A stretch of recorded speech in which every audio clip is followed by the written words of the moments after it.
திருவிழான்னு வந்தா இவ கோயில் வர மாட்டா.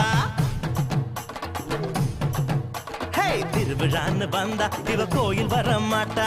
அரிச்சந்திரம் போல இவ போய் பேச மாட்டா. கண்ணகிய போல இவ கோவப்பட மாட்டா. இன்னொரு விஷயம் கேளு. என்ன என்ன என்ன? நீ இன்னொரு விஷயம் கேளு. நான் விட்டதெல்லாம் ரீலு. வர மாட்டேன்னு சொன்னவளே வந்து வந்து போறியே சின்னவளே. வர மாட்டேன்னு சொன்னவளே வந்து வந்து போறியே சின்னவளே.